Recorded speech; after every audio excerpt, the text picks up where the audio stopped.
এটা বিশেষ সিদ্ধান্ত গ্ৰহণ কৰে সেইটো হল ইন্টাৰ ৰিলিজিয়ন ল্যান্ড ট্ৰান্সফাৰ যেনেকে এগৰাকী হিন্দু মানুহে মুছলমান মানুহক মাটি বিক্ৰী কৰিব বা মুছলমানে হিন্দুক বিক্ৰী কৰিব বা কোনোবাই খ্ৰীষ্টিয়ানক বিক্ৰী কৰিব বা কোনোবাই বুদ্ধিষ্টক বিক্ৰী কৰিব কোনোবাই জৈনক বিক্ৰী কৰিব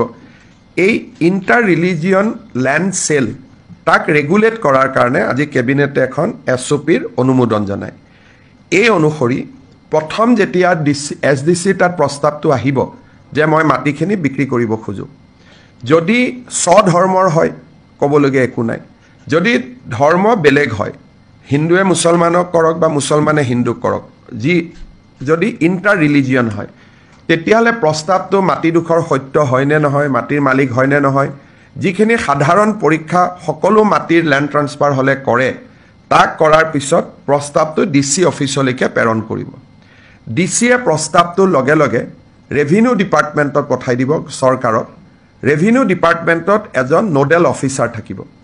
ৰেভিনিউ ডিপাৰ্টমেণ্টে প্ৰস্তাৱটো পোৱাৰ পিছত ৰেভিনিউ ডিপাৰ্টমেণ্টে স্পেচিয়েল ব্ৰাঞ্চত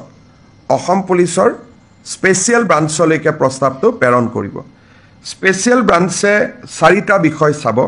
যে ই ফ্ৰডুলেন্ট নেকি বা কোহেচিভ নেকি ইলিগেল ট্ৰান্সফাৰ নেকি বা কোনোবাই যদি মাটিটো কিনিব খুজিছে তাৰ টকাৰ সোৰ্সটো কি মানে বিত্তটো কৰ পৰা আহিছে whether it is a white money or black money হেতু চাব তাৰ পিছত চাব যে এই মাটিটো বিক্ৰী কৰিলে তাৰ সামাজিক গাঁথনিটোৰ ওপৰত কেনেকুৱা প্ৰভাৱ পৰিব তাক পৰীক্ষা কৰিব চতুৰ্থতে ৰাষ্ট্ৰীয় নিৰাপত্তাৰ দিশটো পৰীক্ষা কৰিব এই গোটেইকেইটা দিশ পৰীক্ষা কৰি এছবিয়ে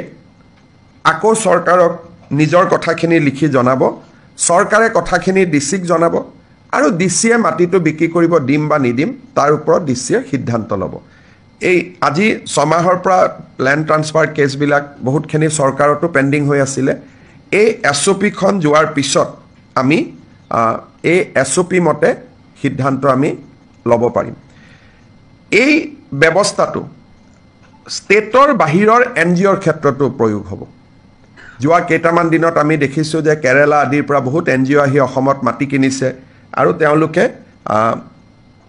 কিছুমান অনুষ্ঠান পাতিছে হয়তো ভৱিষ্যতৰ দিনত সেই অনুষ্ঠানবোৰ ৰাষ্ট্ৰীয় নিৰাপত্তাৰ কাৰণে ভাবুকি হ'ব পাৰে সেইকাৰণে অসমৰ এনজিঅ'ই মাটি কিনিলে কোনো প্ৰচিডুৰত আহিব নালাগে কিন্তু অসমৰ বাহিৰৰ যদি কোনোবা এনজিঅ'ই অসমত এডুকেশ্যনেল ইনষ্টিটিউট কৰাৰ কাৰণে মেডিকেল কলেজ কৰাৰ কাৰণে নাৰ্ছিং কলেজ কৰাৰ কাৰণে যদি বাহিৰৰ ৰেজিষ্টাৰ্ড এনজিঅ'ই যদি অসমত মাটি কিনিব খোজে